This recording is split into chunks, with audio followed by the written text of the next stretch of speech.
Good morning, everyone. It's Phil Jacobus. Thanks for joining me once again. I'm here today with a very interesting Jeff Richards, who is the CEO of, it is CEO, correct, Jeff? No, I was CEO for 8 months. So I was the chief operating officer, partnered up with Cherie Kloss. And then as she left the company, I became the CEO for the last 8 months as we searched for a CEO that we pulled out of Silicon Valley. And now I'm the chief development and operations officer. Okay, for SnapNurse. SnapNurse is a very interesting company that we'll talk about today. And you always hear people say it's different, and I'm skeptical about anyone who says something new or different, but this is definitely a new and different model. So Jeff, from 5,000 feet in the air, just tell us a little bit about the value proposition and why and how SnapNurse is different and why it helps hospitals more. Sure. Well, thanks, Phil. It's great to be here, and I appreciate the opportunity to share our story. So SnapNurse was started in 2017, founded by myself and my partner, Cherie Kloss. And from the beginning, the two of us were healthcare providers. We both went to anesthesia school together 19 years before starting the company. And then I myself was a healthcare administrator working at a large level 1 trauma center here in the city of Atlanta. So we came to the company, starting the company through the lens of healthcare practitioners. And on one side, my partner, Cherie, a practitioner who wanted access to work, was frequently working contract jobs, and there was no interface. There was no technology. She was constantly dealing with missed phone calls or texts from different facilities who wanted her. And I myself was seeing it through the lens of an administrator. I had multiple staffing companies faxing me resumes and thinking, how in the world in 2017 is there not a technology interface that would allow me to review candidates online that I would select as a level 1 trauma center, director of anesthesia? I needed very specific qualified individuals to come to that hospital. Well, there was not a platform. So the reason to found the company was to create a platform for both clinicians and facilities to easily go online and identify the talent that matched their needs, for clinicians to be able to upload their credentials in a self-service fashion, and then identify, search for and look for jobs that match what they're looking for. So we started in 2017, and here we are in 2023. We've grown.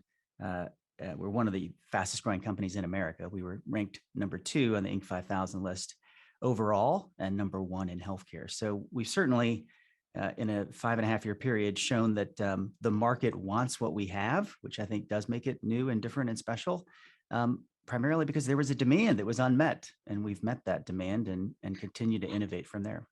So a healthcare provider comes to your website, they're in need of a nurse, and they search for that through some criteria, and they search and they find one or more nurses that meet their criteria. What happens then? Well, of course, they have to sign a contract. Then we provide a login. Then they get some initial training on how to use the system. Then they would log in. If they're using it in a PRN capacity, they can log in. They're going to see a pool of pre-credentialed clinicians only, right? Just the ones that are credentialed for their facility. They can push out a shift request, or they can send out requests for non-credentialed nurses to work a travel assignment on a long-term basis, and still using filters, identify they need an RN who's in the operating room, who focuses in cardiothoracic or in orthopedics, or perhaps an RN who needs to work in the ER, but it needs to be a level 1, or perhaps a level 2 trauma center. So it's filters that allow for the facility admin to select clinicians based on the criteria that they need. Now, when you say pre-credentialed, does each hospital have their own credentialing process, or is a nurse credentialed nationwide at one time? That is a fantastic question. Of course, we wish there were universal credentials, but there aren't. So there's a core credentialing that's non-negotiable. Everyone's going to need a state license, a background check, a drug screen, certain, health screenings, including things like a PPD. But it's often much more extensive than that with MMRs, TDAP, stuff like that. So each facility often has unique criteria, could also be specific modules that they have to take, or they're not officially credentialed to start at that location. So we have to take in all that information when they sign a contract. It's tagged in the system so that nurses who might otherwise be credentialed to work at 5 other locations, in order to work at that new location, they might need 2 additional items. And then we're going to, present that information to nurses, run algorithms to ensure that every single one of those items is uploaded and verified, and then they'd be eligible to work at that facility. So it's in the best interest of the nurse pool to credential themselves in as many places as possible, because you mentioned that when the hospital client comes to your site, they can look for only credentialed people. And what percentage of the time are there no credentialed people? That's a lot of the time, right? Because you have facilities all over the country. Okay, so and if they're not credentialed, then they can look for non-credentialed people. correct. Yes. And that's the vast majority. Then those nurses would have to become fully credentialed. Yes. And the nurses credential themselves. There's no work for the healthcare provider. Well, nurses would need to upload the specific items. Then our team is verifying those items, right? And some facilities want to review the full packet, right? They want to ensure that they're in compliance. That's pretty common. So there's work by the nurse, there's verification inside of SnapNurse, and then there's the final validation from the client themselves. But the difference is that in a conventional employment agency, the nurse would communicate with the healthcare provider, and the healthcare provider would have to do more work than in your situation, where the nurse helps to provide SnapNurse with the information that establishes that they're credentialed. And now that means no work for the healthcare provider other than to review the information that you've assembled. Is that correct? When you say healthcare provider, you mean the facility? The hospital, yes. Yeah. Both in either situation, they need to review. Yes, they need to review the credentials that are provided. The most friction reduction occurs between the agency and the nurse. So for SnapNurse as a platform, that self-service component is significant. Typically, the nurses are emailing or submitting documents, but there's a lot of back and forth versus just an interface that they can, pull up on their phone and identify, oh, I need these 9 things. I have 3 of the 12, but I need 9 more items that I have to upload. It's easy to do. You can take a screenshot, take a picture, and then upload it straight off your phone. Right. All of that simplifies and accelerates the process. It makes it easier on the hospital. Yes, and the nurse. Yes. Right. And the nurse, but the hospital it's probably more advantageous for the hospital because they have to do less work. They just get to review good nurses that have gone through the trouble of and the effort to establish that they're credentialed.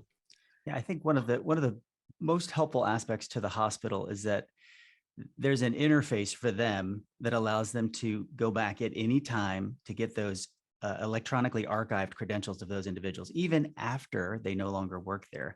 So we've been certified by the Joint Commission 3 times in our 5.5-year history, each time with 0 findings. That's incredibly rare.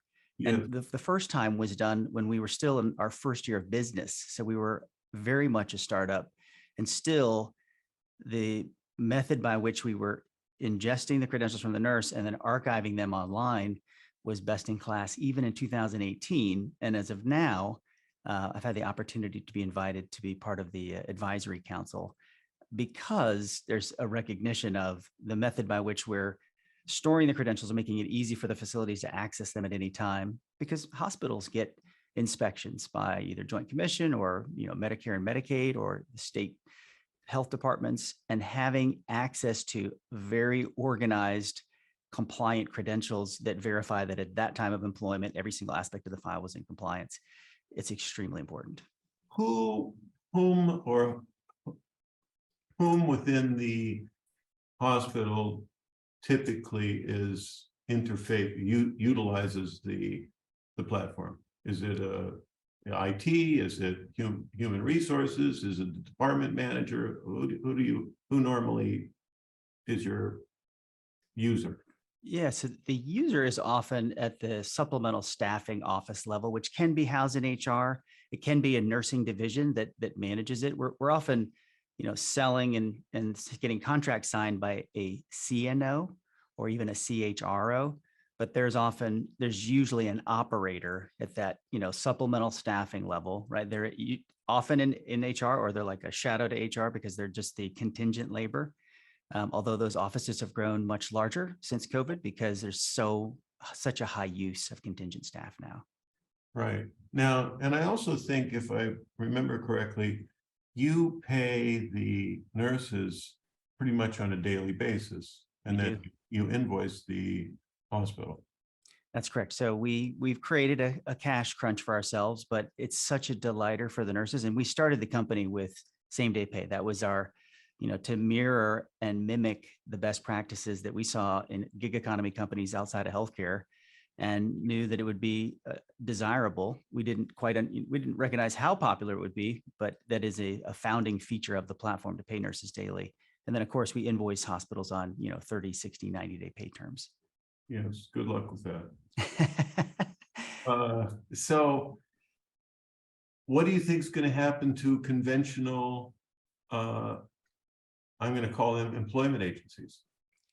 I think we're at an inflection point right now. The COVID was a massive disruption. It was a co-disruption. We started our company to disrupt an industry and bring technology to change how that business is done. And COVID disrupted all of healthcare and healthcare staffing, primarily accelerating a lot of potential retirees to leave the bedside sooner or just leave the profession altogether, which has created a severe workforce shortage. And the need for efficiency and the ability to rapidly onboard nurses and present them to facilities is greater than ever. And I think that post-pandemic, there's going to be an acceleration of the change in way hospitals interface with any contingent staffing company, which means that tech-enabled platforms like SnapNurse are leading the way of the future of how that will look. It will transform internal and external staffing by basically integrating our technology, platform-style technology, into the HRIS and time and attendance systems that are used by hospitals and long-term care facilities. And what percentage of the nurses have to travel outside of their geographical area to take a job? It's a great question. So there's approximately 4 million nurses in the United States, and there were pre-pandemic estimates of maybe 80 to 90,000 travel nurses, and that number is somewhere 3 to 4 to 5 times larger than that now. So it's still something like, it was maybe 3% of the workforce, and now it's approaching something like 10 or 12%. But still, we have hospitals. Some of our hospitals are staffed by 70% contingent staff. Now, what's common right now is 10, 15%, sometimes higher, but that's a pretty common average percentage of contingent staff. Pre-pandemic, it was mostly 5%. 5% of the staff were travel staff who were brought in for contingent reasons. That's totally changed. The desire for flexibility and the ability to pick and choose when they work and where they work is much higher. That's a much greater demand from nurses on the front lines. And what percentage of your nurses work, perhaps not permanent, but long-term? Well, it depends on the facility, but some of them, go for a 13-week type travel contract, and then it gets renewed multiple times. That does happen where someone works for a year or longer. What's much more common is they're in one location, for 13 weeks or 8 weeks, whatever the facility needs. They might renew or extend once or twice, and then the need either goes away, they end up backfilling, and then that person then moves to another facility where the demand is great. I see. And do you envision Snap Doctor anytime in the near future? Snap MD, yes, Snap Locums is what we will call it. So we are not currently doing that. It's the nurse side of it is still a massive market, and it's what we do. It's our core competency. Right. But we are doing allied health, and we do some nurse practitioners and physician assistants. We just are not yet doing physicians, but yes, we would love to do that. Okay, well, it's a really interesting idea. It's like all really great ideas. It's a really simple idea, and yet not just anybody could do it. I'm sure there's a lot that goes on. Running a website, I understand how difficult it is, and yours is even more difficult because it's not difficult for either user, but for everything to work correctly can't be easy. So my congratulations for that. You must have a good IT team. We have a fantastic IT team. Yes. So well, thank you for that. And our founding CTO is Edwin Marcial. He was the founding CTO of the Intercontinental Exchange here in Atlanta that eventually bought the New York Stock Exchange and was one of the top 10 CIOs on Wall Street in 2011. So he joined us. He left ICE in 2014. And then, in our good fortune, he was supporting startups in Atlanta when we ran into him in 2017. And that is an incredible stroke of good fortune to have such an incredibly talented, CTO connect with us, and essentially started by bringing ex-ICE developers.